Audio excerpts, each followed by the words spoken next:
میری عادت ہوتی ہے کہ میں جو بھی حالات چل رہے ہیں، لوگوں کی جو بھی سوچ ہے، جو بھی خیالات ہیں لوگوں کے، اس حساب سے میں بات کروں جمعے کے بیان میں. اور قرآن چونکہ جامع کتاب ہے، لہذا قرآن سے ہمیں ہر چیزوں کی گائیڈنس مل جاتی ہے. فرق صرف اتنا ہوتا ہے کہ آپ قرآن سے استدلال کیسے کرتے ہیں، آپ قرآن سے اس طرف آپ کی توجہ جاتی کیسے ہے.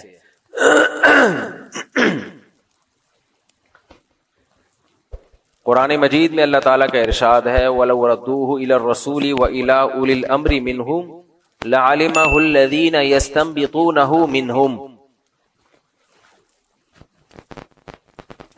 اللہ تعالیٰ نے اس امت کے ذہانت اور دماغ کے لحاظ سے اور معلومات کے لحاظ سے دو حصے کیے ہیں. یہ میری تقسیم نہیں ہے، حکومت کی تقسیم نہیں ہے، یہ کس کی تقسیم ہے؟ اللہ کی. مختلف لحاظ سے مختلف تقسیمیں ہوتی ہیں. اگر میں یوں کہوں کہ انسانوں کی دو قسمیں ہیں، تو آپ سوال پوچھیں گے کہ کس حساب سے دو قسمیں ہیں؟ بھائی جنس کے حساب سے دو قسمیں، مرد اور عورت. لیکن کیا ہر لحاظ سے دو قسمیں؟ نہیں بھائی، قوموں کے لحاظ سے تو لاکھوں قسمیں، زبانوں کے لحاظ سے کیا خیال ہے؟ لاکھوں قسمیں، رنگ کے لحاظ سے ہزاروں قسم، درجنوں قسمیں، ہزاروں نہ بھی ہوں. مذہب کے لحاظ سے سینکڑوں قسمیں، دنیا میں سینکڑوں مذاہب ہیں. فرقوں کے لحاظ سے اور زیادہ قسمیں. خود ایک الفلاحی، اب مسجد ہی میں آپ فرقوں کی قسمیں دیکھ لیں، بہت زیادہ ہیں. تو دولت کے لحاظ سے بڑی بڑی تین قسمیں، درمیانے طبقے، غریب طبقہ، متوسط طبقہ، پھر دولت مندوں کی آگے بڑی قسمیں. ہم جس کو دولت مند سمجھتے ہیں، کچھ دولت مند ان کو غریب سمجھتے ہیں کہ یہ تو کچھ بھی نہیں ہے. تو قسمیں ہی قسمیں ہیں انسانوں کی. میں جو بات کر رہا ہوں وہ ہے کھوپڑی کے لحاظ سے، دماغ کے لحاظ سے. نمبر دو، نالج کے لحاظ سے، علم کے لحاظ سے. علم کے لحاظ سے بھی انسانوں کی دو قسمیں ہیں، اور کھوپڑی کے اعتبار سے بھی انسانوں کی، بولو، دو قسمیں. کچھ لوگوں کے پاس علم ہوتا ہے سمجھنے کے لیے، کھوپڑی بولو نہیں ہوتی. کچھ لوگوں کے پاس کھوپڑی تو بہت شاندار اللہ نے ان کو عطا فرمائی ہے، لیکن نالج نہیں ہوتی. لہذا ان کی کھوپڑی کو صحیح گائیڈنس ہی نہیں ملتی، تو وہ ذہانت میں ہی لوگوں کا بیڑا غرق کر دیتے ہیں. ذہین آدمی زیادہ بیڑا غرق کرتا ہے اگر اس کے پاس نالج صحیح نہ ہو، کیونکہ اس کو پتا ہے کہ بیڑا غرق کرنے کا اوتھینٹک طریقہ کیا ہے، مؤثر طریقہ کیا ہے. کہتے ہیں نا، نادان دوست یہ عقل مند دشمن سے بھی بدتر ہے. کیونکہ دشمن تو آپ کو نقصان پہنچائے گا، آپ ہوشیار رہو گے. جو دوست جو بے وقوف ہو وہ دوستی میں نقصان پہنچاتا ہے. جب دوستی میں پہنچاتا ہے تو اخلاص کے ساتھ پہنچاتا ہے، اس کا مقصد آپ کی بھلائی ہوتی ہے، تو وہ آپ کو گھر تک پہنچا کے آتا ہے. اس کی مثال ایسے ہے جیسے ایک ڈاکٹر کو علاج نہیں آتا اور اس کے پاس انجیکشن ہے. اس ڈاکٹر کے پاس نالج کی کمی ہے، اس کو نہیں پتا کہ یہ انجیکشن ان لوگوں کو نہیں لگایا جاتا جن کا لیور کمزور ہے. ایک مثال دے رہا ہوں، جن کا جگر کمزور ہے. اب آپ پیشنٹ بن کے اس کے پاس گئے، آپ کو پتا ہے کہ میرے جگر کی رپورٹ ٹھیک نہیں ہے، یہ انجیکشن ٹھیک ہے لیکن میرے لیے ٹھیک نہیں ہے. اب آپ نے ڈاکٹر صاحب سے کہا، ڈاکٹر صاحب یہ انجیکشن میرے لیے نہیں ہے.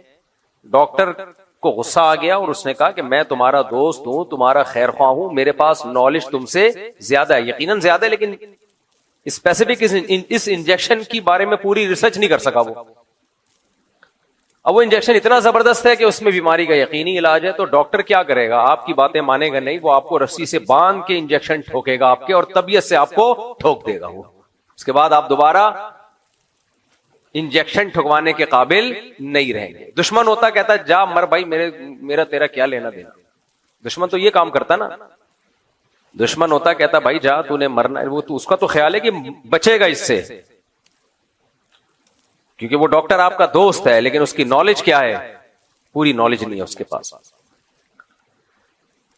تو ہمیں دو باتیں پتہ چلیں. انسان کی فضیلت، ایک دماغ اس کے پاس صحیح ہونا چاہیے، نمبر دو نالج اس کے پاس مستند ہونی چاہیے. یہ دونوں چیزیں جذباتی لوگوں کے پاس نہیں ہوتی، یہ ذہن میں رکھیں. یہ دونوں چیزیں کس کے پاس نہیں ہوتی؟ جذباتی لوگوں کے پاس. جو گلے پھاڑ پھاڑ کے ہا ہو ہی ہو کوئی بھی ٹاپک ان کو دیا جائے نا تو دلائل کم اور چیخو پکار کو زیادہ فوکس کرتے ہیں. نبی کریم صلی اللہ علیہ وسلم کے بارے میں اللہ تعالی نے فرمایا، جو میں نے آیت پڑھی ہے، انک لعلی خلق عظیم. اے نبی آپ اخلاق کے سب سے اعلی معیار پر ہیں. سب سے اعلی اخلاق کس کے تھے؟ نبی صلی اللہ علیہ وسلم کے. میں جو بات کر رہا تھا نا، میں جو دیکھتا رہتا ہوں پبلک کدھر کو جا رہی ہے، پھر میں اسی ٹاپک پہ بات کرنے کی کوشش کرتا ہوں. قرآن کی آیتوں کو سے وہی مضمون نکالتا ہوں میں.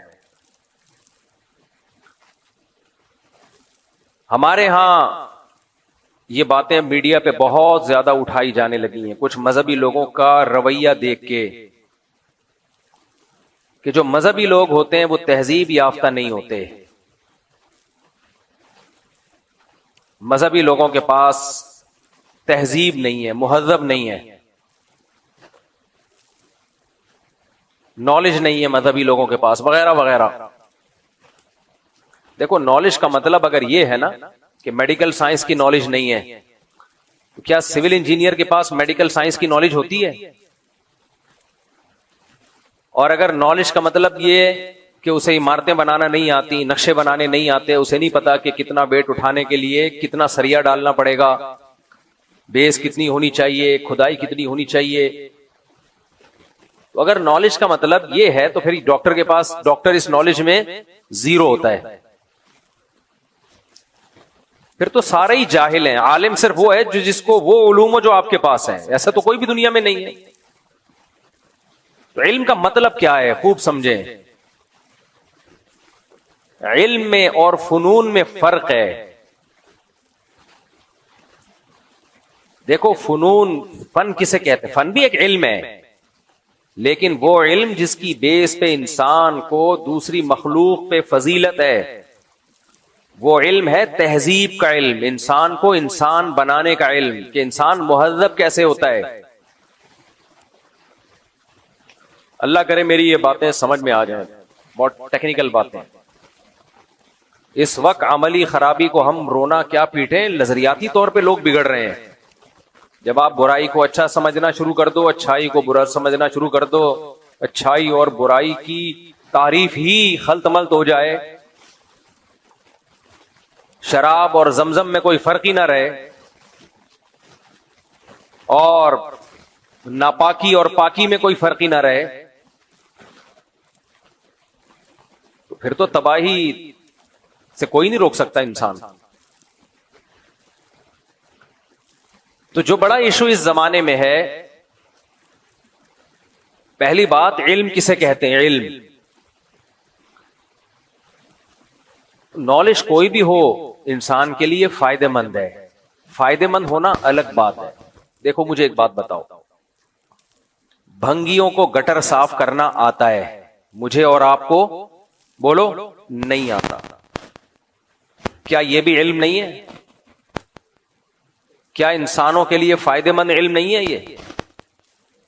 بلکہ میں کہتا ہوں بھنگی اگر ہڑتال کر لے نا، ڈاکٹر ہڑتال کر لیں، ہم میں بخار ہوگا پیناڈول پہ گزارا چلا لیں، زیادہ سے زیادہ مر جائیں گے،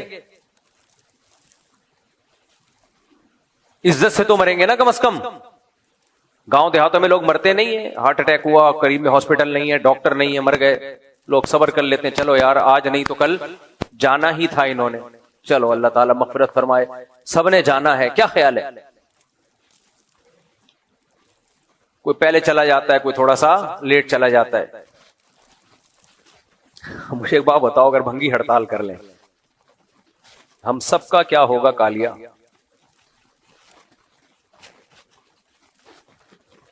ان گٹروں کی اس پوزیشن میں اگر یورپ میں بھنگی ہڑتال کر لیں کوئی اتنا بڑا ایشو نہیں ہے. وہ سسٹم ایسا ہے کہ وہ گٹر بھرنے میں کم از کم 100 سال لگ جائیں گے ان کے. وہ اتنے بڑی بڑی لائنیں انہوں نے ڈالی ہوئی ہیں, بندوں سے زیادہ بڑی تو ان کی گٹر لائنیں ہوتی ہیں.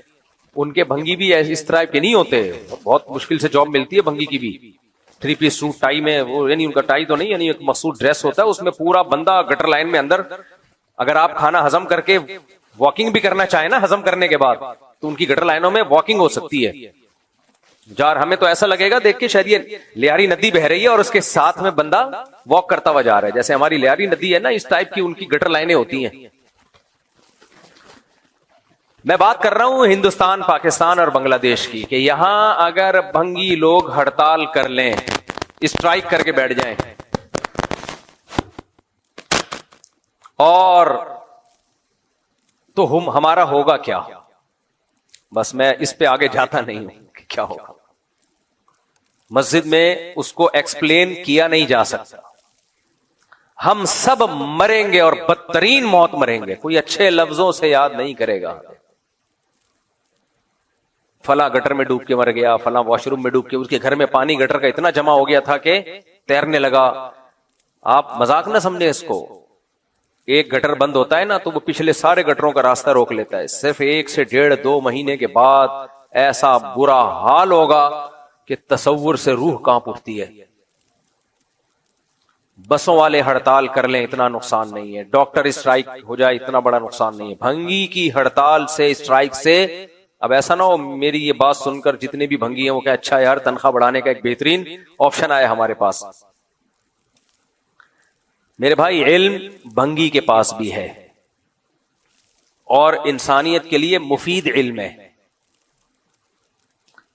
ہمارے حضرت مفتی رشید احمد صاحب کے دور میں ایک طالب علم آ گیا مدرسے میں پڑھنے کے لیے, تو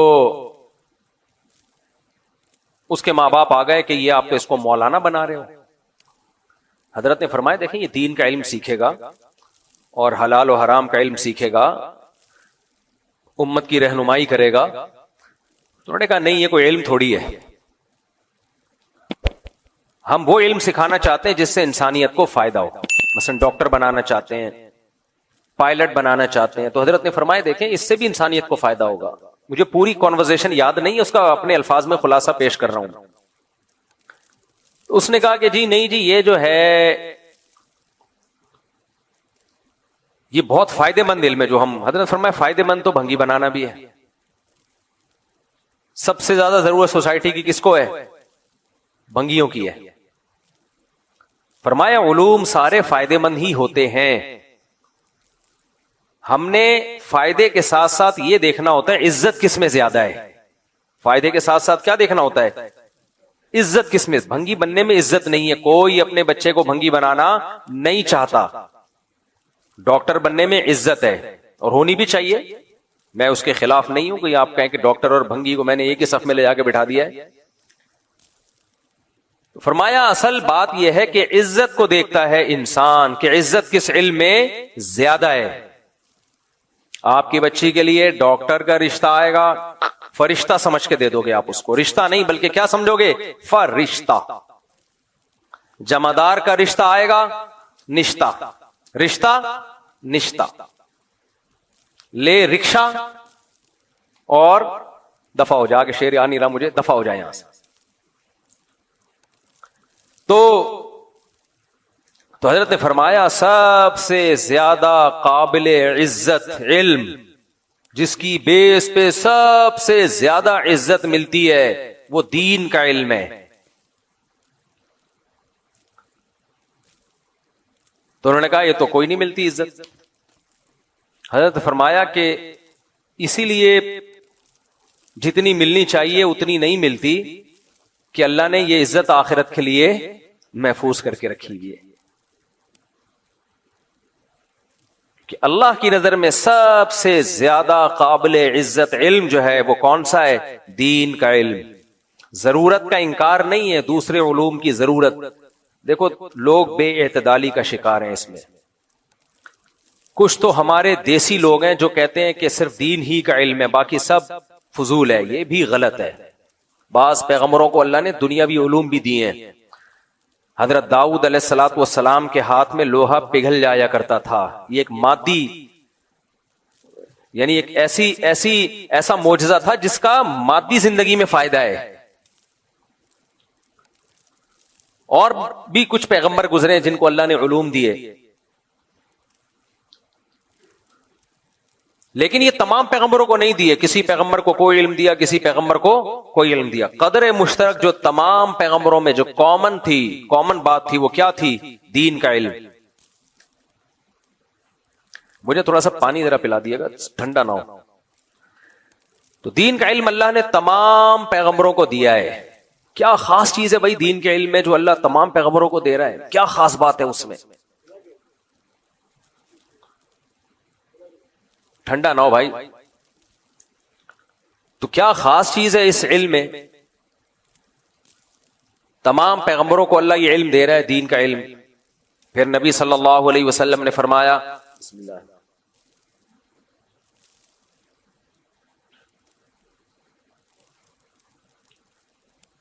جزاک اللہ. مائک کی آواز بہت سلو ہے, مجھے گلا پھاڑنا پڑ رہا ہے, لیکن تھوڑا سا والیوم بڑھاتے ہیں تو خراب ہو جاتے ہیں, تو ایسے میں بولنے میں بڑی مشکل ہوتی ہے. خطیب لوگ ہوتے ہیں نا, ہاں ٹھیوں ٹھیوں, ان کا لیے تو کوئی مسئلہ ہی نہیں ہے مائک. خطیب لوگوں کو ہم نے دیکھا, ان کے گلے ہیں ماشاءاللہ, اللہ نے بڑی طاقت دی ہے ان لوگوں. ایک دن میں 3 بیان تباہی مچا دیتے ہیں. اسٹیمنا ہے بھائی, ہر ایک میں نہیں ہوتا. میں کہیں سفر پہ بھی جاتا ہوں تو میں بولتا ہوں 24 گھنٹے میں ایک بیان سے زیادہ نہیں دینا. 24 گھنٹے میں ایک بیان سے زیادہ نہیں دینا. لوگ کہتے ہیں آپ تو بڑے سمجھے جاتے ہیں, بڑا آپ کا اسٹیمنا ہے. تو کیا مطلب 24 گھنٹے میں ایک سے زیادہ بیان نہیں کر سکتے؟ میں ان سے کہتا ہوں دیکھو, کنویں سے زیادہ پانی نکالو گے کیچڑ آنے لگے گا. کنویں سے زیادہ پانی نکالو گے کیا آئے گا؟ کیچڑ آئے گا.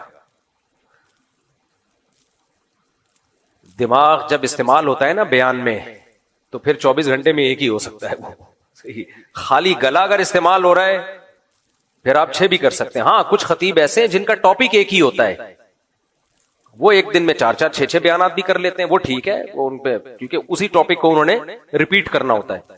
یہ میں اس لیے وضاحت کر رہا ہوں, ایسا نہ ہو کسی مولوی صاحب کے دن میں 3 بیانات ہو رہے ہیں تو آپ نے ان کو بول دیا ہے تو ادھر ادھر کی باتیں. ایسا نہیں ہے, ہر ایک کا اپنا اپنا پوائنٹ آف ویو ہوتا ہے, سوچنے کا اسٹائل ہوتا ہے. ہمارا بیان میں یہ ہوتا ہے کہ تھوڑا سا کھوپڑی کو زیادہ استعمال کرنا پڑتا ہے, گلا کم استعمال ہوتا ہے, کھوپڑی زیادہ استعمال ہوتی ہے.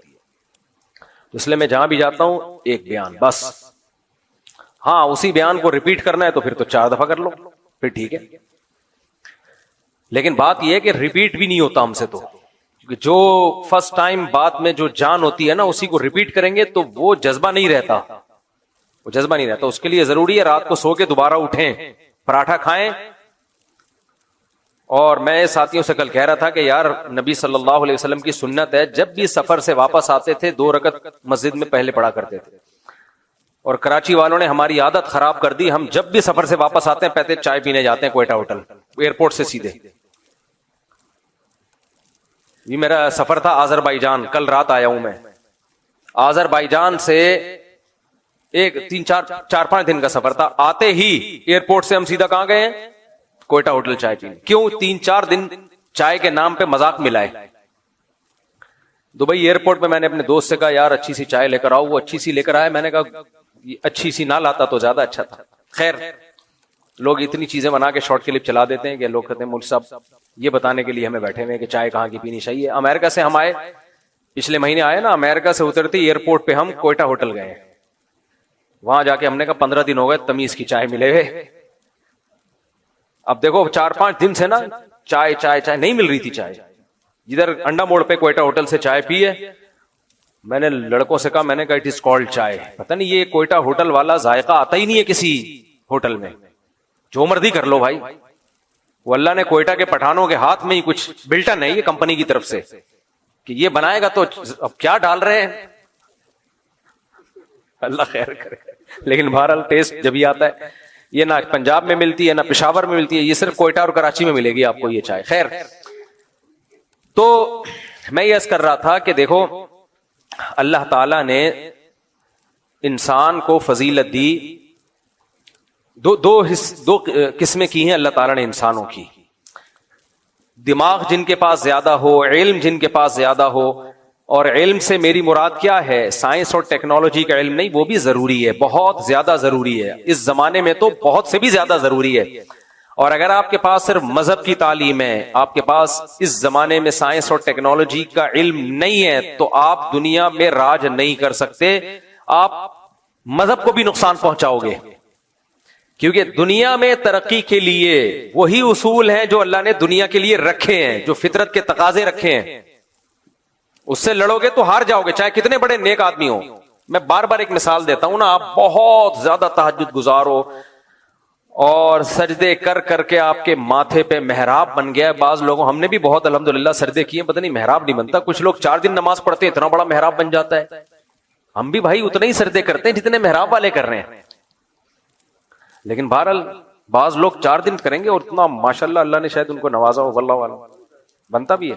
ریڈی کمپنی ہے، کوئی کمپنی کا نام بتا. خیر، تو بہرحال یہ سجدوں کے نشانات حدیث میں آتا ہے قیامت کے دن اور روشن ہوں گے.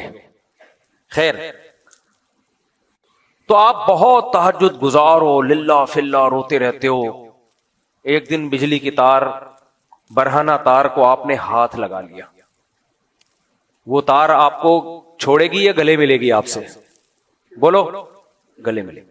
آپ کے گھر میں ایک برہنہ تار تھی بجلی کی، آپ نے یہ کہہ کے اس کو چھوڑ دیا کہ میں اسباب کی دنیا میں اتنا زیادہ نہیں کہ میں اتنی احتیاطیں کروں کہ کون سی تار باہر نکلی ہوئی ہے، کون سی دیواروں کے اندر جا رہی ہے، یا میں آگ لگنے کے لیے کوئی پہلے سے انتظام کر لوں وغیرہ وغیرہ. آپ نے کہا چونکہ ہمارا تعلق مع اللہ، ایک تو یہ عین بہت گاڑا نکالتے ہیں جو بھی تعلق مع اللہ، اتنا عین نکالتے ہیں کہ بھائی جب اردو بول رہے ہو تو اردو اسٹائل میں بولا کرو اللہ کے بندو، عربی جب عربی میں بولو. پھر ایک صاحب کہنے لگے 100%. میں نے کہا 100% بھی کافی ہے، 100% کو 100% کہنے کی ضرورت بہت بھی نکالے. بھائی اردو کو اردو میں بولو یار، ہر زبان کا اپنا ایک لب و لہجہ ہوتا ہے. اردو بھی تو پریشان ہے نا، آدھی انگلش آ رہی ہے اردو میں، کچھ عربی آ رہی ہے، کچھ فارسی آ رہی ہے، کچھ تو اردو خود بوکھلا گئی ہے کہ میں ہوں کیا. تو پنجاب والے اپنے اسٹائل میں بولتے ہیں، پشتو والے اپنے اسٹائل میں بولتے ہیں. ایک ہمارے دوست ہیں، پٹھان دوست ہیں، بڑے میرے لیے قابل احترام ہیں، ان کو پتا ہے کہ وہ ناراض نہیں ہوں گے. مجھے کہتے ہیں کمیونیکیشن گیپ ہے، کمیونیکیشن گیپ. اب وہ انگلش کس میں بول رہے ہیں؟ پشتو میں، کمیونیکیشن. پہلے تو میں سمجھا نہیں کون سا گیپ ہے یہ. تو وہ بہت بالکل ایسے دانتوں کو پیس کے نا، جیسے پشتو بولتے ہیں ویسے انگلش. اردو والے بھی انگلش کو بگاڑ دیتے ہیں. جن اردو اسپیکنگ نے قاری صاحب سے قرآن پڑھا ہوا ہے نا، قاف حلق سے نکالا ہے، وہ ڈی بھی قلقلہ کر کے نکالتے ہیں. ان کو پتا ہے کہ قاف میں قلقلہ ہے نا، جیسے خلق، قاریوں نے پڑھا ہوتا ہے نا خلق کو کیسے پڑھا جائے، خلق، تو وہ اینڈ کو پڑھتے ہیں اینڈ، ڈ نکالتے ہیں، اینڈ واٹ، پورا قلقلے نکال رہے ہوتے ہیں. تو ان سے ہم کہتے ہیں کہ بھائی نورانی قاعدے کو عربی کے لیے استعمال کرو، انگلش کے لیے اپنے اصول اور ضابطے ہیں. لیکن یہ نیچرل ہے، اردو اسپیکنگ پوری انگلش کبھی بھی صحیح نہیں بول سکتا، یہ نیچرل ہے، اس میں کوئی اتنا آر کی بات نہیں ہے. گوروں میں ایک اچھی بات یہ ہے کہ آپ جب ان سے انگلش میں بات کرتے ہیں تو ان کو پتا ہوتا ہے کہ آپ کا ایکسنٹ ان کے حساب سے نہیں، لیکن وہ مذاق نہیں اڑاتے. ہمارے یہاں جب کوئی پنجاب والا جس کو اردو نہ آتی ہو وہ اردو غلط بولے گا تو اردو اسپیکنگ مذاق اڑاتے ہیں اس کا. یہ بالکل غلط ہے، یہ 100% غلط ہے. آپ پنجابی بولو تو آپ بھی تو غلط بولو گے. میں بول رہا ہوتا ہوں نا پنجابی، تو پنجاب والے کہتے ہیں آپ نہ بولا کرو، خدا کے لیے بگاڑ دیتے ہو آپ. جب کوئی آپ کی زبان بول رہا ہے، اگر غلط بھی بول رہا ہے تو اس کو اپریشیٹ کرنا چاہیے. ویل ڈن، زندہ باد، چلو تم نے ہمیں عزت دی، ہماری زبان میں بات کی ہے. تو انگریز لوگ اس کا اہتمام کرتے ہیں، ہمارے لوگ نہیں کر رہے ہوتے، مذاق اڑا رہے ہوتے ہیں دوسرے کی زبانوں کا. خیر، تو میں یس کر رہا تھا میرے بھائی کہ اللہ تعالیٰ نے ہمیں دو قسمیں کی ہیں انسانوں کی، ایک دماغ جن کا ذہین ہو اور دوسرا علم ان کا کامل ہو. اور علم سے کیا مراد ہے؟ ہر جگہ قرآن میں علم سے دین کا علم مراد نہیں ہوتا، خوب سمجھ لیں. بعض دفعہ مادی علم کو بھی قرآن نے علم کہا ہے، اس کی بھی قرآن میں مثالیں ملتی ہیں. تو علم کے لحاظ سے تو دنیا کا علم ہو یا دین کا علم ہو، دونوں ضروری ہیں، دونوں فائدے مند ہیں. جیسے میں نے بتایا کہ کوئی بھی علم اگر کم ہوگا دنیا میں آپ کے پاس، آپ کی قوم میں وہ علم نہیں ہوگا تو آپ اس میں پستی کھاؤ گے، نیچے کی طرف جاؤ گے. تو اسلام کو دنیا میں غالب کرنے کے لیے صرف دین کا علم کافی نہیں ہے. دنیا کے اصولوں پہ چلتی ہے. دنیا میں دنیا کی دیکھو، عیسیٰ علیہ السلام قرب قیامت میں نازل ہوں گے. اللہ کرے غامدی صاحب اس وقت تک زندہ رہیں تاکہ اپنی آنکھوں سے دیکھ لیں. بخاری اور مسلم کی حدیث کا غامدی صاحب نے انکار کر دیا نا.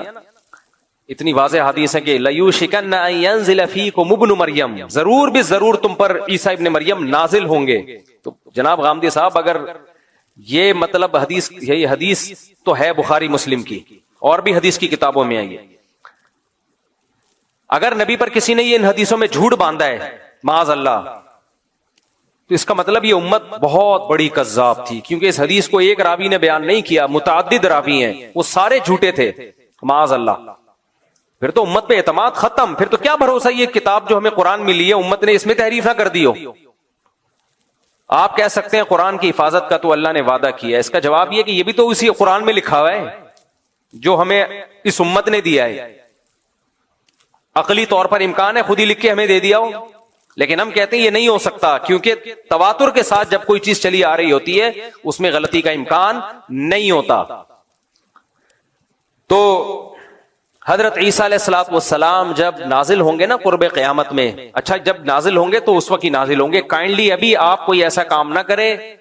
لوگ کیا امام مہدی کے انتظار میں آذربائیجان ہو کے آیا ہوں نا، وہاں ایک انقلاب آیا تھا رشیا، سوویت یونین کے انقلاب سے پہلے. کوئی لیڈر گزرا ہے جس نے بہت لوگوں کو قتل کیا، اور آذربائیجان میں جو اسلامی حکومت تھی اس کو ختم کر دیا تھا اس نے. یعنی اہل سنت کی حکومت تھی، سنیوں کی. تو ختم کیا کس دلیل پہ؟ کہ میں امام مہدی ہوں. حدیثوں میں جس مہدی کا تذکرہ ہے وہ میں ہوں، اور ایسی کی تیسی کر دی پوری اسٹیٹ کی، ریاست کی. اس کے بعد سوویت انقلاب آیا تو انہوں نے ان کی بھی ایسی کی تیسی کر دی. تو آج کل ایسی کی تیسی ہی چل رہی ہے مارکیٹ میں. کوئی امام مہدی کے نام پہ کھڑا ہو جاتا ہے، کوئی کہتا ہے امام مہدی چونکہ ابھی خراسان سے نکلنے والے ہیں تو میں ذرا خراسان کی طرف ہو کے جا رہا ہوں. کوئی کہتا ہے دجال کا ابھی ظہور ہونے والا ہے تو میں اس طرف جا رہا ہوں. بھائی جو خوب اچھی طرح سمجھو، بار بار یہ مسئلہ میں بیان کر چکا ہوں. دیکھو ڈاکٹر اسرار رحمت اللہ علیہ کی جو پیش گوئیاں ہیں، کل کسی نے مجھے بھیجا کہ ڈاکٹر اسرار نے تو پہلے کہا تھا افغانستان پاکستان پہ حملہ کرے گا، مجھے ویڈیو بنا کے بھیجی. میں نے کہا وہ ہمارے لیے قابل احترام ہے، لیکن ڈاکٹر اسرار نے حامد کرزئی کے بارے میں کہا تھا. آگے پورے کلپ میں حامد کرزئی کا نام بھی ہے، وہ کسی نے کٹ کر کے آدھا چلا دیا. میں نے کہا دیکھو ڈاکٹر اسرار بھی نہ عالم الغیب تھے. انہوں نے کہا شاہ ولی اللہ نے بھی کہا تھا. میں نے کہا نہ شاہ ولی اللہ عالم الغیب تھے. یہ پیش گوئیاں ایک اندازہ ہوتی ہیں، صحیح بھی ہو سکتی ہیں، غلط بھی ہو سکتی ہیں. ان پر ایسے ایمان مت لے کے آؤ جیسے ہم قرآن و سنت پہ ایمان لاتے ہیں. میں بھی ایک اندازے سے بات کر سکتا ہوں کہ یہ ہو جائے گا، یہ ہو جائے گا، لیکن وہ نہیں ہوتا. بعض دفعہ ہو بھی جاتا ہے، بعض دفعہ نہیں بھی ہوتا. تو بعض باتیں ڈاکٹر اسرار نے کی تھی وہ نہیں ہوئی پوری، وہ انہوں نے کی تھی لیکن نہیں ہوئی پوری. بعض کی ہیں جو ہو گئی پوری. تو انسان کو انسان رہنے دو، اس کو پیغمبر بنا کے بزرگ، ایسا بزرگ بنا کے کہ وہ پیش گوئیاں کر رہے ہوتی چلی آ رہی ہیں. یہ مت کرو یہ کام. لوگ کہتے ہیں وہ تو حدیثوں سے پیش گوئیاں کر رہے ہیں. حدیث سے پیش گوئی ممکن ہی نہیں ہے، کیونکہ حدیثوں میں کسی چیز کا ٹائم مینشن نہیں کیا گیا ہے. اور یہ میں اپنی طرف سے نہیں کہہ رہا، یہ پہلے لکھ چکے ہیں علماء اور محدثین. چونکہ تاریخ میں دیکھا ہے علماء محدثین نے کہ حدیثوں سے لوگ تانے بانے ملا کے ایک پریڈکشن کرتے ہیں، ایک پیش گوئی کرتے ہیں، اور پھر اس کے حساب سے ماحول بنانا شروع کر دیتے ہیں، حالانکہ حدیث میں اس کا وہ ٹائم مینشن نہیں ہوتا. اور پھر یا تو اس کے نام پہ کوئی فساد پھیلا دیتے ہیں، یا پھر سادہ لوگ جب دیکھتے ہیں کہ یہ ہونے والا تھا لیکن ہوا نہیں تو ان کا حدیثوں سے ایمان اڑ جاتا ہے. تو اس لیے یہ جو بھی اس طرح کے اسکالرز گزرے ہیں، یہ ہیں اسکالرز ہی. ان کی بات کو پتھر پہ لکیر سمجھ لینا. اس کی مثال ایسے جیسے ڈاکٹر اسرار نے پیشگوئی کی تھی کہ گریٹسٹ اسرائیل بنے گا، جو پورا مکہ مدینہ اور یہ سب چیزیں، یہ سب اسرائیل میں داخل ہو جائیں گے. ان کی نیت پہ ہمیں کوئی شبہ نہیں ہے، انہوں نے اچھی نیت سے ہی کہا، لیکن یہ بات غلط ہے. اگر آپ نے مان لیا نا کہ گریٹسٹ اسرائیل بنے گا، تو یہ امید کی بات ہے یا مایوسی کی بات ہے؟ مایوسی. اس کا مطلب پھر وہ چھوڑ دیں جو وہاں مزاحمت کر رہے ہیں، وہ چھوڑ دیں مزاحمت. جب بنے گا تو کیا ضرورت ہے کرنے کی پھر. تو ڈاکٹر سرار صاحب کی نیت اپنی جگہ، لیکن انشاءاللہ نہیں بنے گا. کسی کا باپ بھی نہیں بننے دے گا ان کو. یہ سٹائل ہونا چاہیے. کیسے بنے گا بھائی؟ آپ کے مکان پہ کسی نے دھمکی دی کہ میں قبضہ کروں گا، تو پہلا ریپلائی آپ کا کیا ہوگا؟ تیرے باپ میں دم میں تو کر کے دکھا. لڑنا تو بعد میں جا کے، کیس ویس تو بعد میں نمٹیں گے بیٹھ کے. اور اگر وہ کہے کہ حدیث میں آتا ہے کہ میں قبضہ کروں گا، اس کا مطلب اس نے تو آپ کے ہاتھ پاؤں کاٹ دیے. تو کتنا ہی نیک اسکالر ہو، اچھا ہو، غلطی ہر انسان سے ہو سکتی ہے. میرا مقصد ان کی ذات کو ہدف بنانا نہیں ہے. میرا مقصد صرف اور صرف یہ بتانا ہے کہ حدیثوں میں کسی چیز کو مینشن نہیں کیا گیا ٹائم کو. اس لیے علماء پہلے یہ سب حدیثوں کو ایکسپلین کر چکے ہیں کہ حدیثوں میں دو طرح کی حدیثیں ملتی ہیں ہمیں. ایک تو وہ حدیثیں یہ کرو یہ مت کرو، جن میں آرڈر ہے کہ یہ کرنا ہے اور یہ نہیں کرنا، ان حدیثوں کو ہم نے فالو کرنا ہے. دوسری وہ حدیثیں جن کا تعلق ہے پیش گوئیوں سے، وہ نبی صلی اللہ علیہ وسلم کی نبوت کی دلیل ہے کہ آپ نے بتایا ایسا ہوگا لیکن ٹائم نہیں بتایا، تو بس اتنا ایمان رکھنا پڑے گا کہ ہوگا. کب ہوگا یہ نہیں بتایا، لہذا ان حدیثوں کا عمل سے تعلق نہیں ہے کہ ان کو سامنے رکھ کر ہم پلاننگ کرنا شروع کر دیں. نا نا نا نا نا نا، یہ غلطی نہیں کرنا. پلاننگ ان حدیثوں کو سامنے رکھ کے نہیں کی جائے گی، پلاننگ گراؤنڈ ریئلٹی کو سامنے رکھ کے کی جائے گی. پلاننگ جو کی جائے گی گراؤنڈ ریئلٹی، آج کی زمینی حقیقت کیا کہہ رہی ہے، اسباب کیا کہہ رہے ہیں کہ کیا کرنے سے کیا رزلٹ نکلتا ہے. اسباب کی دنیا میں، اسباب کی دنیا میں کیا کیا جائے تو کیا رزلٹ نکلے گا، تو ان اسباب کو سامنے رکھ کے فیصلہ کرنا ہے. کیوں؟ نبی کی یہ سنت ہے کہ ہمیشہ فیصلہ کس کو سامنے رکھ کے کیا جائے گا؟ بولو نا، اسباب کو. تو اسلام اسباب اختیار کرنے کا حکم دیتا ہے، اسباب سے دور نہیں کرتا آپ کو. جب تک مسلمانوں نے اسباب اختیار کیے، دنیا پہ حکومتیں کی ہیں.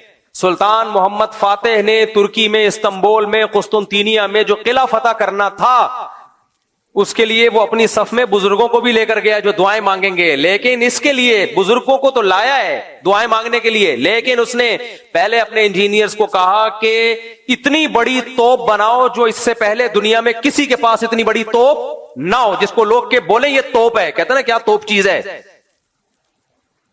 کیونکہ اتنی چوڑی دیوار ہے قسطنطینیہ کے قلعے کی کہ اس دیوار کو چھوٹی موٹی توپوں سے توڑنا ممکن نہیں ہے.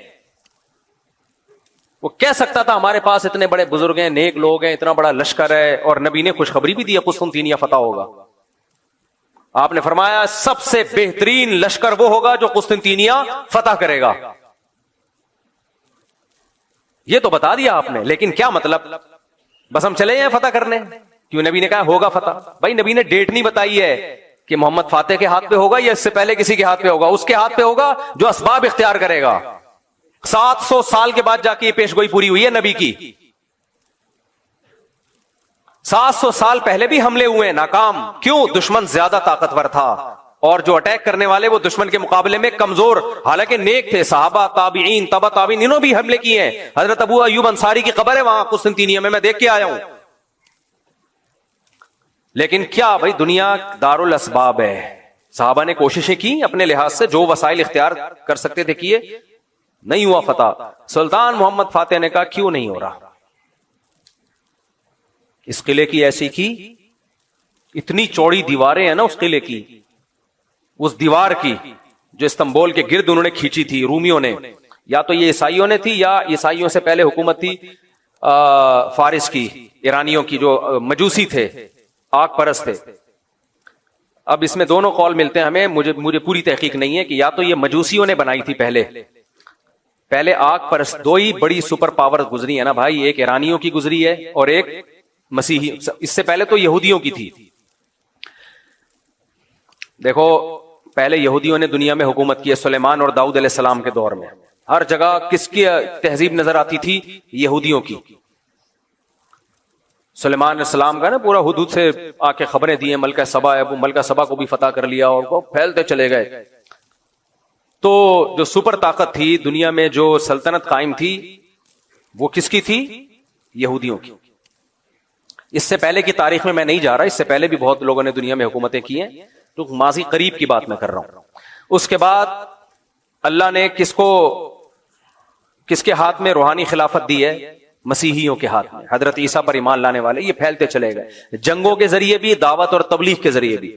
کچھ علاقوں کو تو عیسائیوں نے تلوار کے زور سے فتح کیا, کچھ ایسے تھے جو خود بخود پوری اسٹیٹس مسیحی مذہب میں داخل ہو گئی کیونکہ اس میں اٹریکشن تھی.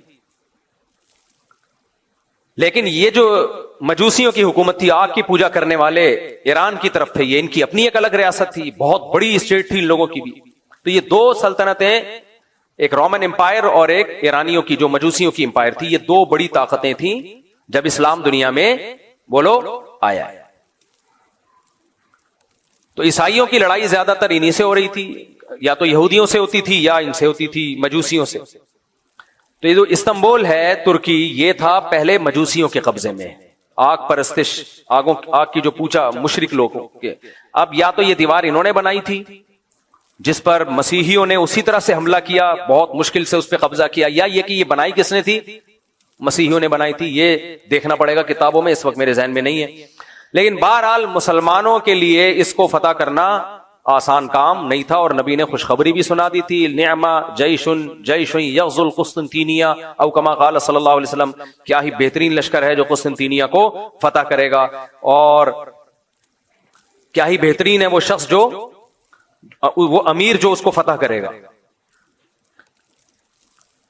700 سال کوششیں ہوئی ہیں اس کو فتح کرنے کی, نہیں ہو پا رہا تھا. کیوں؟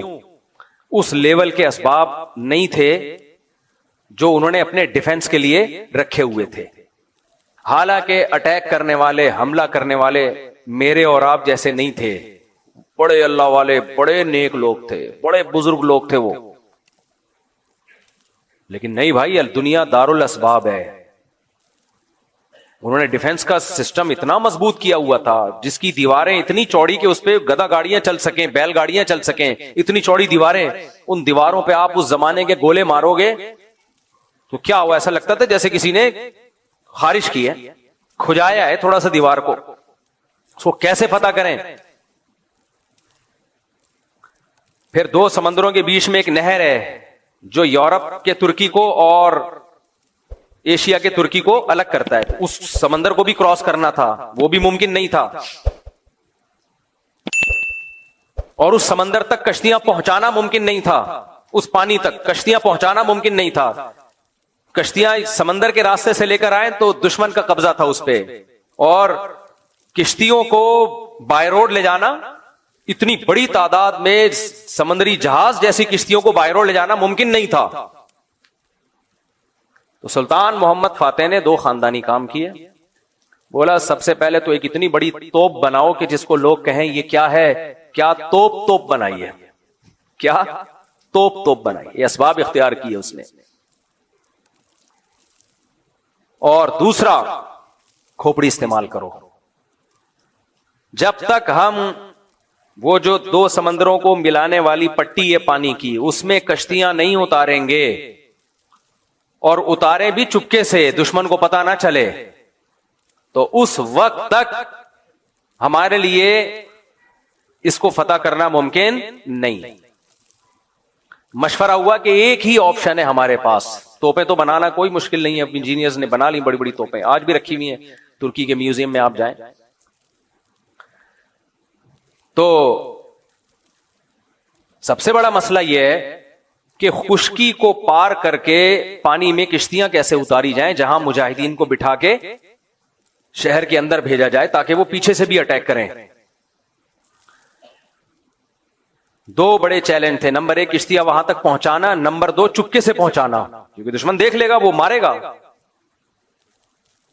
میں اور آپ ہوتے ہم کہتے لا الہ الا انت سبحانک انی کنت من الظالمین, 10 لاکھ دفعہ اس کا ورد ہوگا. ہاں آؤ بیٹھو سارے, یا اللہ فتح کرا دے, یا اللہ ہم تیرے گناہگار بندے ہیں اور ابھی تک گناہگار ہی ہیں کیونکہ اسباب اختیار کر نہیں رہے. پھر ہم جاتے, شف سرکار بھی ہمارے پاس ہوتا, ہم کہتے ادھر منہ کر کے جتنی تیرے پاس پھونکے یار ساری نکال دے یار. گورنمنٹ سے کہتے پھونک کے اسپیشل سلنڈر لے کر آؤ اور شف سرکار کے لگا دو. تاکہ ہوا اندر جائے اور سرکار کے زمانے مبارک سے باہر نکلتی رہے ہوائیں. وظیفے کا خدا نہ خواستہ میں مذاق نہیں اڑا رہا. لا الہ الا انت سبحانک انی کنت من الظالمین، یہ بہت کارآمد دعا ہے. اس دعا کی برکت سے یونس علیہ السلام مچھلی کے پیٹ سے نکلے ہیں. مصیبتوں میں یہ دعائیں مانگنی چاہیے. یہ وظیفہ پڑھ سکتے ہیں، پڑھنا چاہیے، لیکن پہلے کام تو پورا کرو بھائی. پیناڈول رکھی ہوئی ہے، بخار میں یوں یوں جھوم رہا ہے. ابے یہ 2 گولی کھاتے ہوئے تجھے تکلیف ہو رہی ہے، موت آ رہی ہے، کھا لے، پھر فاتحہ پڑھ کے پھونک بھی لگا دینا. وہ کھا نہیں رہی ہے، اور سارا زور کس پہ ہے؟ پھونکوں پہ ہے. تو مسلمان کا سارا زور اس وقت پتہ ہے کس پر ہے؟ اسباب کی نفی پر. اس میں مذہبی طبقے کی بھی میجورٹی مبتلا ہو چکی ہے. ہمارے فرمایا کرتے تھے، یہ مفتی رشید احمد صاحب رحمہ اللہ کی جان کو جب خطرہ ہوا تو گارڈ رکھے حضرت نے، بڑے زبردست گارڈ رکھے تھے حضرت نے نا. اور حضرت کے شاگرد چونکہ مخلص تھے، انہوں نے کہا کہ ہم آپ کو بغیر گارڈ کے چھوڑیں گے نہیں. آج کل شاگردی مروا دیتے ہیں کہ حضرت آپ کا تو اللہ سے تعلق اتنا زبردست ہے، آپ کو تو کسی کا باپ بھی نہیں بم سے اڑا سکتا. پہلے ہمارے سینے پہ گولی آئے گی، پھر آپ کی آئے گی. آ تو گئی نا، بھلے تیرے کے بعد ہی آئی، لیکن آ تو گئی نا حضرت جی کے.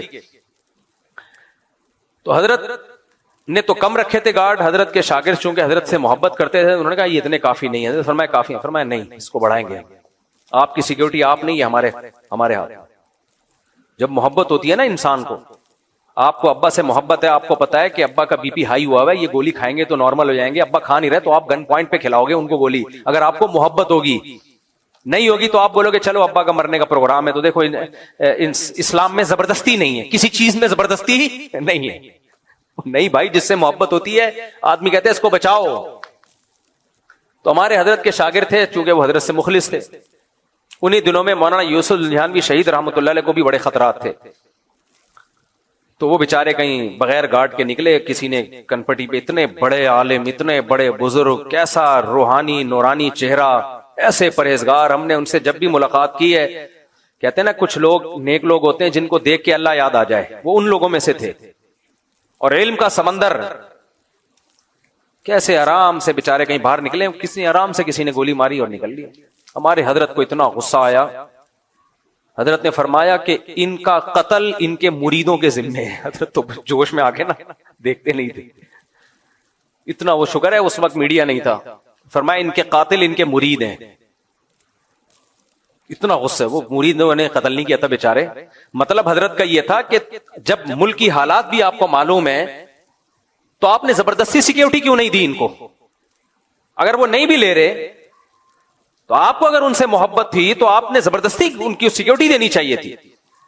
تو ہمارے یہاں بجائے سیکیورٹی دینے کے یا سیکیورٹی کے ساتھ تعاون کرنے کے، الٹا یہ اعتراض کہ ان پہ کو اللہ پہ توکل نہیں ہے، یہ گارڈ لے کے گھومتے ہیں.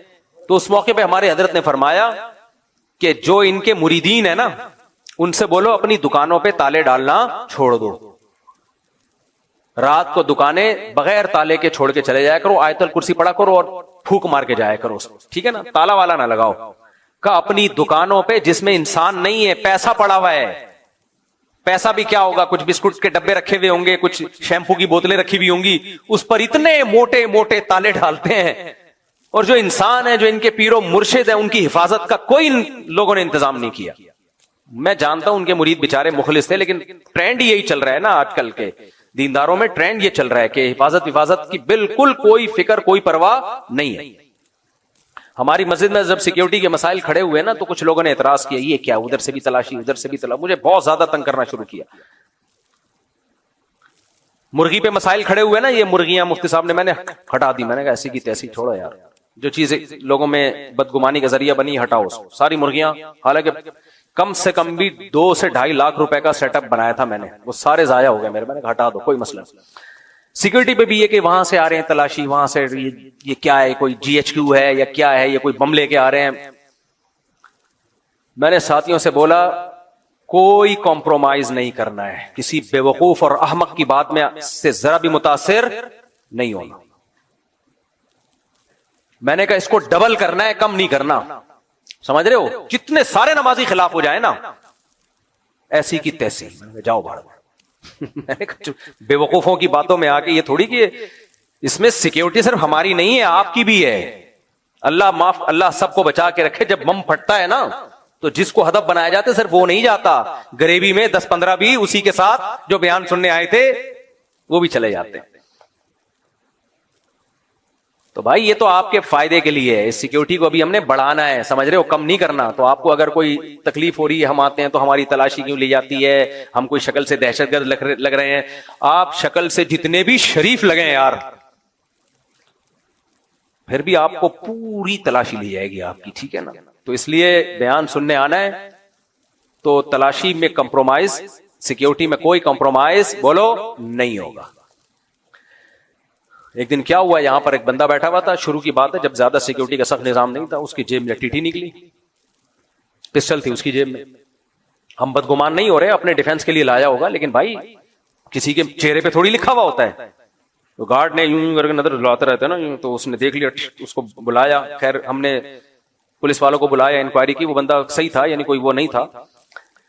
آپ ڈرے نہیں، آپ کہ اچھا یہاں تو ٹیٹیاں نکل رہی ہیں، گھبرانا نہیں ہے. شریعت کہتی ہے اسباب مکمل اختیار کرو، اس کے بعد توکل کس پہ رکھو؟ اللہ پہ. مرنا ہوگا جس دن، جو رات قبر میں گزرنی ہے، کسی کا باپ بھی وہ قبر سے باہر نہیں گزروا سکتا، اور جو قبر میں نہیں گزرنی وہ کسی کا باپ بھی قبر میں نہیں گزروا سکتا آپ سے. تو کام سارے کرنے ہیں لیکن اسباب بھرپور اختیار کرنے ہیں. اس کے بعد پھر اللہ پہ توکل بھی کرو. پھر تو جو مرنا ہے بھائی وہ تو مرنا ہے، ڈرو نہیں موت سے. موت کا ڈر الگ چیز ہے اور بے احتیاطی الگ چیز ہے.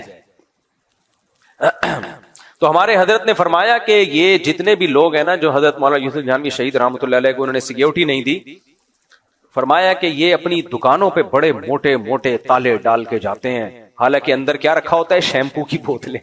ٹھیک ہے، آپ گولے گنڈے والے کو دیکھو، جب ریڈی بند کرے گا کیسے تالے لگے ہوئے ہو، اور نظر سے بچنے کے لیے بھی انتظامات کیے ہوئے ہوتے ہیں.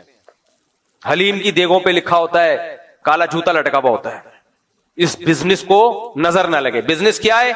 ٹوٹل 2 دیگیں.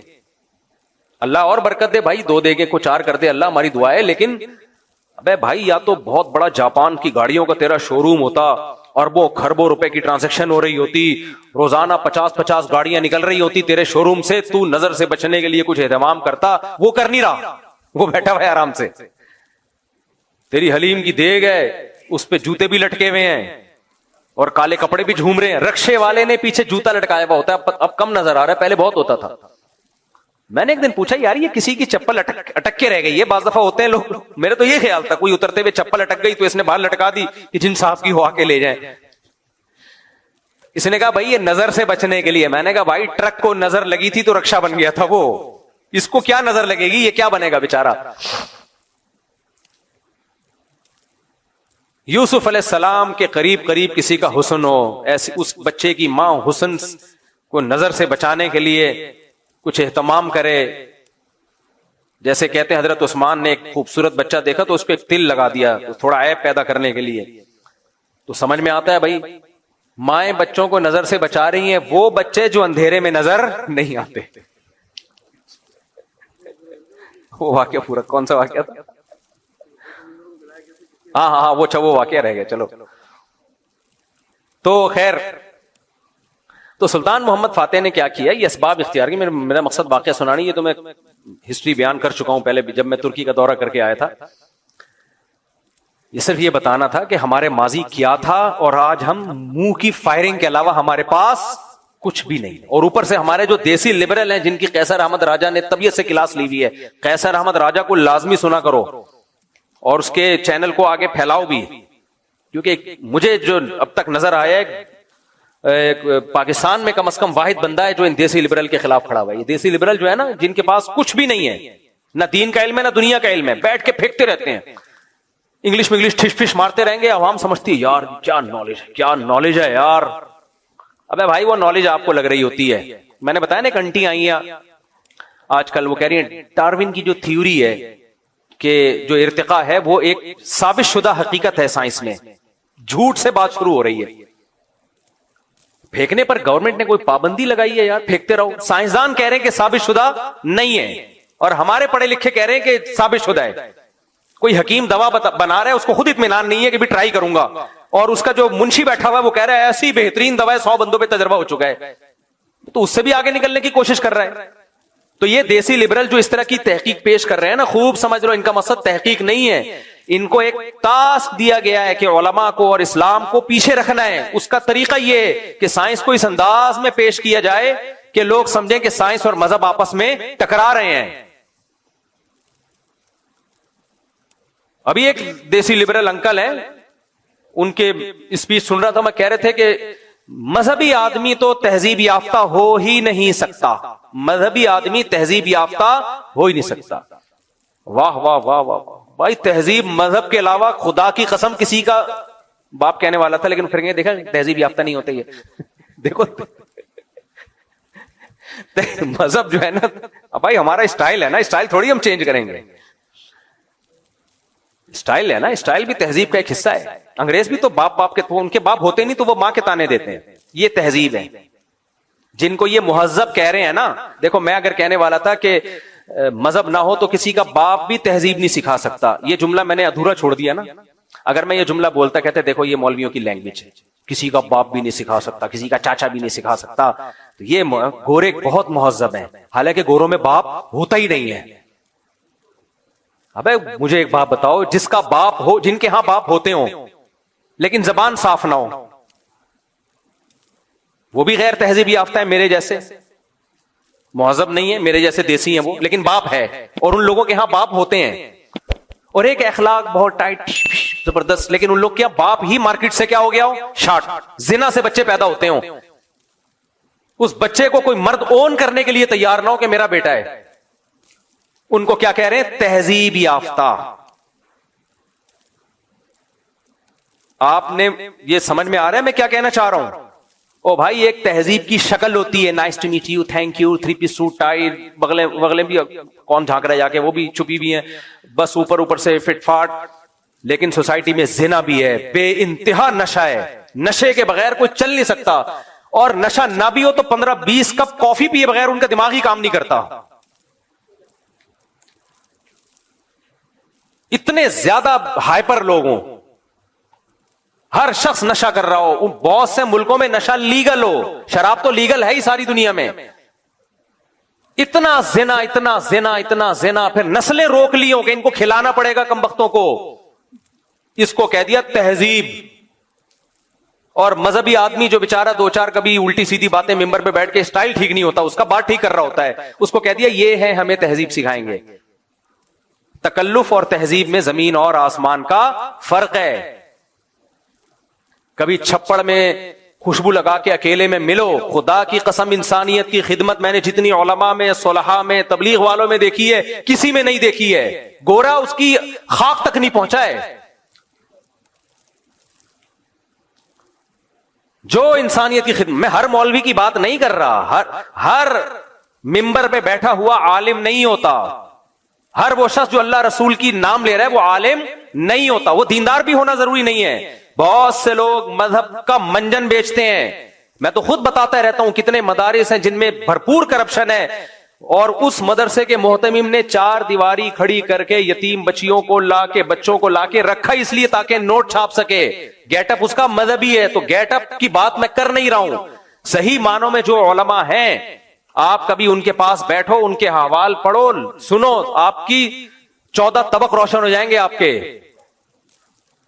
میں ایک مثال دیتا ہوں, جو اپنی اولاد پیدا کرنے کے لیے تیار نہ ہونا کہ اس پہ خرچہ کرنا پڑے گا, تو اس کا مطلب وہ تو انسانیت کے لیے خیر خواہی کا جذبہ ہو ہی نہیں سکتا. سب سے زیادہ تو انسان اپنی اولاد کا ہوتا ہے. ان کمبختوں کو بچے پیدا کرتے ہوئے موت آ رہی ہوتی ہے کہ اس کو پالنا پڑے گا, تو یہ انسانیت کو کیسے پالیں گے؟ یہ مذہب سکھاتا ہے اپنے بچے بھی پالو, دوسروں کے لے کے بھی بچے بھی پالو, یتیموں کے بچے. یہ ضرب مذہبی لوگوں میں میرے بھائی, یہ ہمارے نبی میں ظرف ہے کہ آپ کی اپنی اولاد بھی اور ام سلمہ سے نکاح کر کے ان کے بچے بھی آپ نے پالے ہیں, اور اس کنڈیشن میں پالے جب گھر میں 40 دن چولہا نہیں جلتا تھا. یہ ہے تہذیب.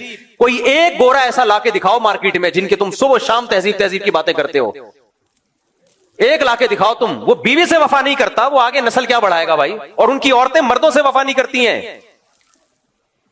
ان کی عورتیں اپنی اولاد پیدا کرنے کے لیے تیار نہیں کہ ٹینشن ہوگی. کیا ہوگی؟ ٹینشن. ابے بھائی جو اتنی ٹینشن اٹھانے کے لیے تیار نہ ہو, ان کے ملک کہہ رہے ہیں, ان کی اسٹیٹ کہہ رہی ہے کہ نسل بڑھاؤ تاکہ ملک کو فائدہ ہو. کہ ملک کا فائدے کی ایسی کی تیسی, ہمیں ٹینشن نہیں لینی. وہ بھائی عیش پرست لوگ ہیں, خواہش پرست لوگ ہیں, نفس پرست لوگ ہیں. اس عیاشی اور نفس پرستی کو تہذیب کا نام دے دیا, کیونکہ سوٹ اور ٹائی اچھے ہوتے ہیں, گٹر لائنیں صاف ہوتی ہیں, روڈ اچھے ہوتے ہیں, سگنل ٹائم پہ چلتے ہیں, پولیس والے بڑے ہینڈسم اسمارٹ سے اچھے اخلاق سے بات کرتے, تو وہ ساری بد تہذیبی پہ ایک چمک پٹی لگا دی ہے خوبصورت سی, ٹھیک ہے نا. اس کو نام کیا رکھ دیا دیسی لبرل نے؟ تہذیب. خدا کی قسم ہمارے گاؤں میں چلے جاؤ نا, گاؤں دیہاتوں میں, کے پی کے میں چلے جاؤ, پنجاب, مجھے بہت افسوس ہوتا ہے,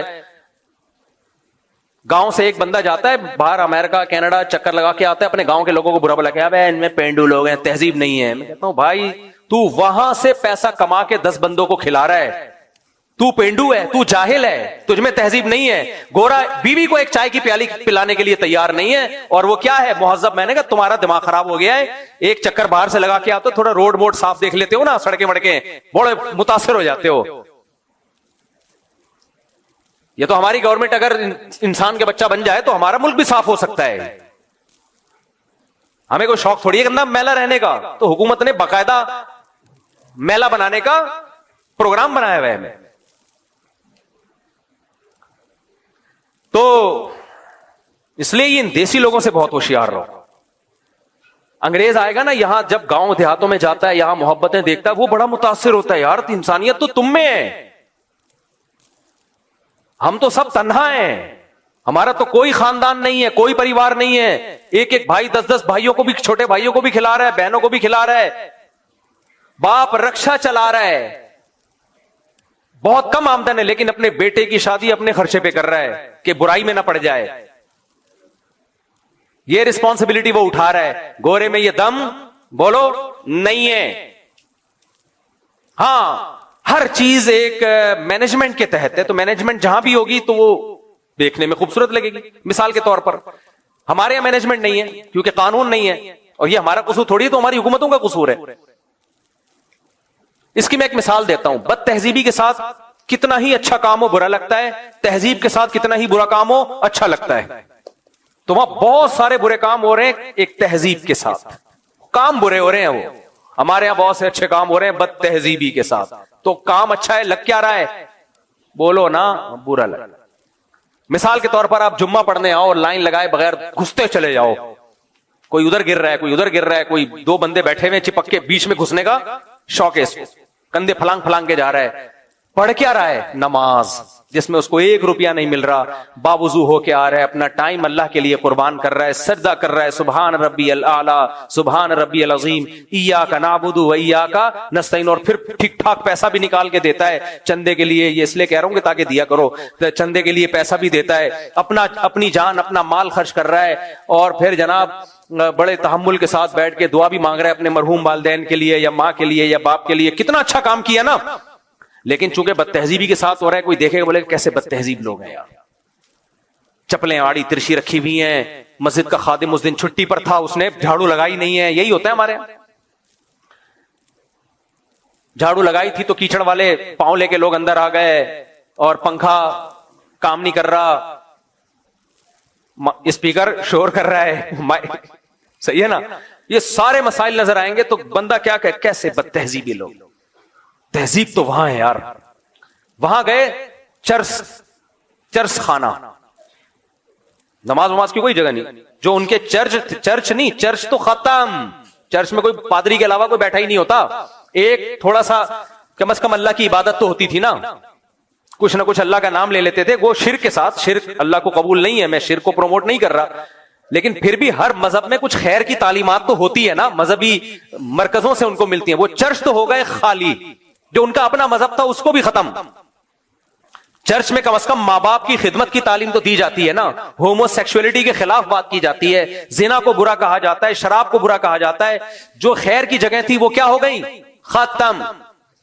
شراب خانوں میں جاؤ, نائٹ کلب میں جاؤ, کام سارے 2 نمبر, پی کے کوئی ادھر کو گر رہا ہے, کوئی ادھر کو گر رہا ہے, لڑکیوں سے زنا کاری, ریپ بھی ہو رہے ہیں. لیکن ہو بڑے تمیز سے رہے ہیں. جتنے پیسے دیے ہیں, جس کوالٹی کی شراب کے دیے ہیں, اسی کوالٹی کی شراب آپ کو ملے گی. شراب میں 2 نمبری نہیں ہے. ہمارے ہاں تو زمزم میں بھی 2 نمبری ہو رہی ہے. ایک ڈھکن زمزم کا لا کے گھر کی ٹینکی میں ملا دیتے ہیں, تو بوتلیں بھر بھر کے بانٹتے رہتے ہیں. پلا تو زمزم رہا ہے نا یار, بھلے ایک قطرہ پلا رہا ہو. غلط کر رہا ہے, یہ طریقہ غلط ہے. اب آپ نے کیا کیا جی, وہ اتنا خوب وہاں پر نائٹ کلب ہے, اور لیکن تمیز سے 3 پیس سوٹ ٹائی میں آپ جائیں گے. Nice to meet you, how you fine, thank you, English میں ٹھیش ٹھیش. کوئی کسی کو دھکے نہیں دے رہا, ہر آدمی. اب میں گیا نہیں ہوں کبھی نائٹ کلب میں, اس لیے مجھے زیادہ ڈیٹیل معلوم. میں نے ایک نائٹ کلب دیکھا ہے افریقہ کا, ایک غریب ملک کا. وہ کیونکہ باہر ہی بنا ہوا تھا نائٹ کلب, اتنا غریب تھا کہ ان کے پاس دیواروں کے پیسے نہیں تھے, کیونکہ وہ غیر مسلم تھے. وہ تو نائٹ کلب, اور تھے بھی سارے سیاہ فام لوگ, بلیک کلر کے لوگ. نائٹ بھی ہو, لوگوں کا کلر بھی سیاہ ہو, اور غریبوں کا کلب ہو. تو ہم روڈ سے گزر رہے تھے, وہ کچھ چل رہی تھی نا وہاں شراب کباب. میں نے کہا اس سے تو اچھا ہمارا انڈا موڑ کا چائے کا ہوٹل ہے میرے بھائی. اب پیسے نہیں ہے بیچاروں کے پاس, تو ہیں وہ غیر مسلم, عیاشی کرنی ہے. تو میں نے کہا یار غریبوں کی عیاشی دیکھ لو, اس سے تو اچھا ہمارا انڈا موڑ کا چائے کا ہوٹل ہے. ان کو کوئی تہذیب یافتہ نہیں کہے گا, تمہیں پیسہ نہیں ہے. اب وہی اگر پیسہ آ جائے تو بڑا اچھا سا نائٹ کلب بنے گا, اور بڑا خوبصورت سا, تو وہاں تمیز سے لائن لگا کے لوگ کھڑے ہوں گے, اور وغیرہ وغیرہ. تو ان کو جب کوئی دیکھے گا بولے گا یار کتنے مہذب لوگ ہیں. تو یہ مہذب کیوں, آپ کام بالکل بد تہذیبی والا ہو رہا ہے لیکن ڈسپلن کے ساتھ ہو رہا ہے, تو اس کو تہذیب یافتہ کہہ دیا. ہمارے ہاں لنگر بانٹنے کے لیے لائن میں لگا ہوا ہے بد تہذیبی کے ساتھ. بانٹ تو لنگر رہا ہے نا, انسانیت کی خدمت کر رہا ہے, لیکن بد تہذیبی کی وجہ سے, مینجمنٹ نہ ہونے کی وجہ سے لوگ ہمیں کیا کہہ دیتے ہیں, بد تہذیب. یا یہ دھوکہ ہے میرے بھائی. میں نئی جنریشن کو, ینگ جنریشن کو یہ سمجھانا چاہ رہا ہوں, اس دھوکے میں مت آؤ. تہذیب اسلام کے سوا کسی کے پاس نہیں ہے, اور مینجمنٹ والی تہذیب بھی اسلام 1400 سال پہلے سکھا چکا ہے. یہ جو ہم آ رہے ہیں مسجد میں بیچوں میں گھس رہے ہیں, یہ تو نبی اس سے پہلے منع کر چکے ہیں. نبی نے فرمایا کہ جو بھی جمعے کی نماز پڑھنے آئے, لم یتخطى رقاب الناس, اسے کسی کا کندھا پھلانگنے کی اجازت نہیں ہے, کیونکہ یہ اس سے اس کو تکلیف ہوتی ہے جس کا کندھا آپ پھلانگ رہے ہو. اور ہمارے دیسی لبرل نے کیا کہنا شروع کر دیا, مذہبی آدمی کبھی مہذب ہو نہیں سکتا. بھائی مہذب مذہبی ہی ہو سکتا ہے, مذہبی کے علاوہ کوئی مہذب نہیں ہو سکتا. آپ نے مذہب کو چھوڑ دیا تو یورپ کے کئی ممالک میں سٹا کیا ہے, لیگل. شراب تو سب نے لیگل کر دی, اتنی گندی غلیظ. شرابی کے پاس کبھی بیٹھو بدبو کیسی آ رہی ہوتی ہے, آنکھیں بھی کیسی غلیظ ہوتی ہیں, آنکھوں سے بھی گند, منہ سے بھی گند, ناک سے بھی گند, اسمیل, بدبو. لیکن ہوگا بڑا وہ تمیز کا, پی کے بڑی زبردست کانفرنس کر رہا ہوگا, اس کو مہذب کہہ دیا. تو میرے بھائی تہذیب صرف کون سکھاتا ہے, اسلام سکھاتا ہے. تبھی دین کا علم سپیریئر ہے. جو میں ٹاپک لے کے چلا تھا وہ اسی لیے سپیریئر ہے کہ وہ آپ کو تہذیب سکھاتا ہے. باقی تہذیب کے باتیں ہیں, منہ کے فائر ہیں, جب اس کی ڈیپ میں جاؤ گے تہذیب نہیں ملے گی آپ. اور میں تو جاتا ہوں کے پی کے اور پنجاب کے گاؤں دیہاتوں میں, ان سے کہتا ہوں بھائی تم لوگ, کچھ خامیاں ہیں گاؤں دیہاتوں میں, کچھ خامیاں ہیں, ان خامیوں کو ٹھیک کرنے کی ضرورت ہے. یورپ کے کلچر کو فالو مت کرو, اس کو فالو کیا تو بدتر سے بدتر حالات ہو جائیں گے. 2-3 خامیاں ہیں گاؤں دیہاتوں کے لوگوں میں ہوتی ہیں ان پڑھ ہونے کی وجہ سے, ان 2-3 خامیوں کو ٹھیک کرو, لیکن باہر سے کمپیئر کر کے اپنے آپ کو کمتر مت سمجھو. تم ان سے اچھے نہیں بلکہ 1000 گنا زیادہ اچھے ہو تم ان سے. 2-3 خامیاں گاؤں دیہاتوں میں ہوتی ہیں. بہت دفعہ بہنوں کو وراثت میں حق نہیں دیا جاتا, تشدد کیا جاتا ہے. ہر جگہ یہ بھی نہیں ہوتا, یہ بھی غلط مشہور ہے کہ گاؤں دیہاتوں میں عورتوں پہ تشدد ہوتا ہے. نا, ایسا نہیں ہے کہ ہر جگہ تشدد ہو, لیکن کچھ جگہ ہوتی ہیں جہاں تشدد ہوتا ہے, تو ان کو سمجھانے کی ضرورت ہے.